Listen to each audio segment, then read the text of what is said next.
Hello and merry everything. Welcome to Vlogmas 2020, day 11. Thanks so much for sticking in there as we hit double digits. My name is Kate Madden. I live in Vancouver, British Columbia on unceded coastal Salish territory. If you're just tuning in, Vlogmas is a creative exercise that YouTubers do in the month of December to try and upload 25 videos during the month. This is my second year on YouTube. I just wanted to participate after seeing a lot of people do it last year. This is my second time recording this video. I just spoke for 45 minutes about this subject, so it means a lot to me, but I really want to try and keep it under 10 minutes. Christmas for me growing up was traditionally a time of books. I loved books, and I've bought some books for my kids over there that I'm going to ship off to them in a little bit. But I always looked forward to books and what book I was going to get. And so I thought I would just kind of go over a list of, looks like 10 books here. So I'm going to do 10 books that have changed my life or shaped my life in some way or another, positively or negatively, as well as my favorite book of all time at the very end. I'm not going to go in order of importance. I'm going to go kind of chronologically in when I first encountered these.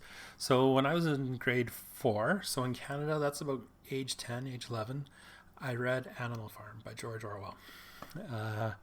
It's a thin book. You can rip through it real quickly. But it was a book I read, and I think it shaped my view of politics in that I can't stand partisans. I can't stand people who don't think critically about situations. I'm not necessarily... I am political, but I don't lean in any one particular political direction. I think reading that at a young age certainly shaped my political view. Not long after, I read a book I should not have read. I had no business reading. It was way too sexualized and very graphic. But I read The World According to Garp by John Irving. And really it's just a boomer fantasy. But what was important to me at the time was that it showed this transgender character who had been a former Philadelphia Eagles football player and transitioned in a very compassionate and compelling way that, made it seemed like you could actually be a human being. And as a kid, that was something really interesting, where I was only seeing it on daytime talk shows at the time. When I was 12 in grade 7, my teacher introduced me to The Hobbit. And, little Bilbo, little old fellow, big wide world. I loved it. And for the next few years, I read everything related to J.R.R. Tolkien. Early 90s, the Lord of the Rings consumed my life, and I loved everything. Similarian, I even read his poetry books. It was just, loved it all. In high school, I was assigned to read Nothing Ventured, Nothing Went by Sir Edmund Hillary. And yes, the Empire is strong with this one, but it tells the story of his and Tenzing Norgay's ascent. But more importantly, they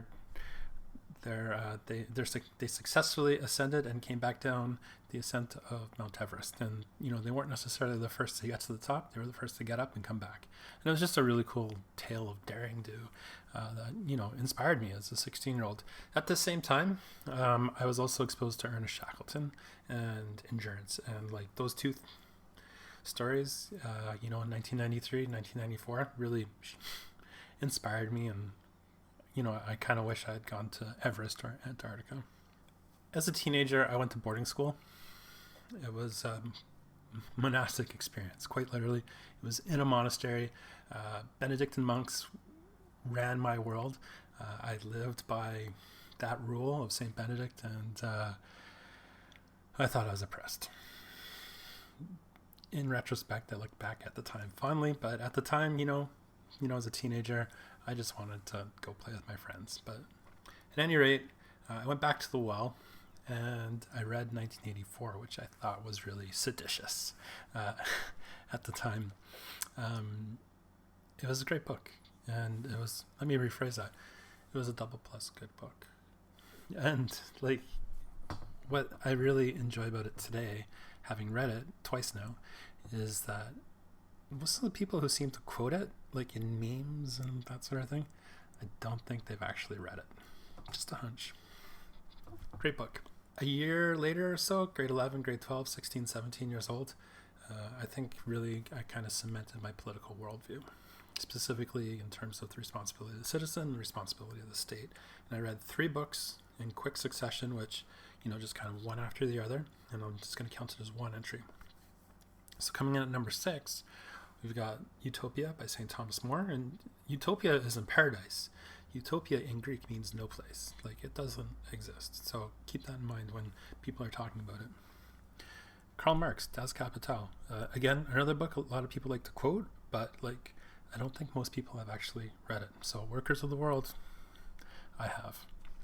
And then finally, Plato and the Republic. And I was really, at the time, exposed to a lot of classical thinking, classical philosophy, Socrates, Aristotle, and Plato. And the Republic is the one that really spoke to me the most.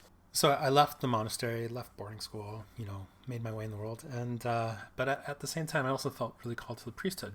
And so I joined the Society of Jesus, the Jesuits, went down to Minnesota. And while I was there, I had an opportunity to do the spiritual exercises of St. Ignatius. And St. Ignatius of Loyola wrote this book in the mid-1500s, late 1500s. And, it's not just a book, it's an experience. And what I did was a 30-day retreat that changed my world, changed my life. And, I'm a believer. And it's really because I got to meet Christ during that retreat in a very powerful, meaningful way. And, I think if you see some of the things I post, maybe that makes sense to you now. In my 20s, I didn't want to be a priest. It was obedience I couldn't handle. The vow of obedience was one that I didn't want to deal with. So in my 20s, got married, had kids, read, but not as much, and, really just read novels and that sort of thing. Not bad books, but just nothing that stuck with me. But when I was 29, I read a book by Ayn Rand called Atlas Shrugged. Maybe you're rolling your eyes, but I have gifted no other book more times than Atlas Shrugged. If I have a copy of it, I am going to give it away. I've probably given 6 or 7 of them away to friends and family. She presented the concept of selfishness as a virtue, which, in and of itself is terrible, but I ran with it, and within 12 months I doubled my income. I'll just leave it at that. Not long after, or during this time, around this time, gender identity, was something that, I was struggling with, the shame of it. And, what I thought was confusion was really just fear. And I had tried to transition around this time, and, my marriage was on the rocks. I had 3 kids, and it just wasn't good. So somebody recommended this book called The 7 Principles of Making Marriage Work by John Gottman. I have talked extensively about being codependent. At the time, I was untreated.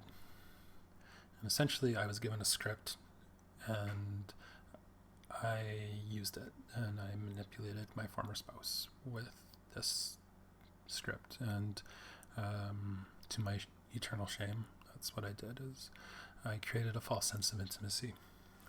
But it was a book that changed my life. And it's hard to say, it's hard to keep that book off that list, in that it had such a powerful impact on me. Lastly, a book that took me 10 years to read was She's Not There by Jennifer Finney Boylan. It's a story about a trans woman's marriage and gender transition.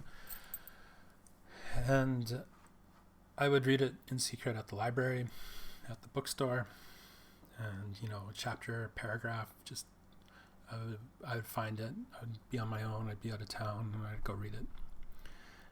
And there's a scene in the book that just kind of stuck with me. She's sitting at the train tracks, the train's going by, hurtling by, she's just frozen. And I knew in my late 30s, as I finally got to the end of this book, that I was frozen too, and I needed to make a change.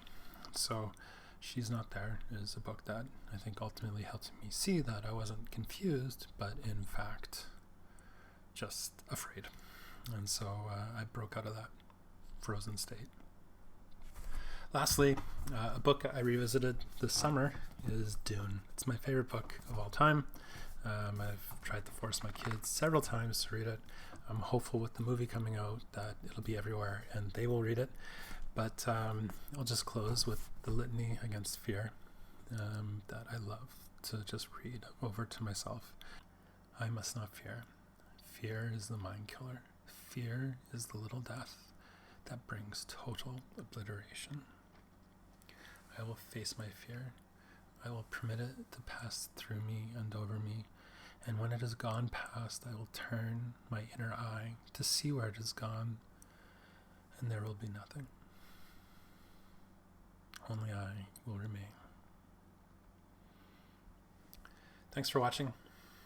Let me know in the comments below what some books are that you've read that have shaped your worldview or changed your life. And thanks for watching. Don't forget to subscribe, like, and we'll see you tomorrow for day 12, halfway there. Talk to you soon.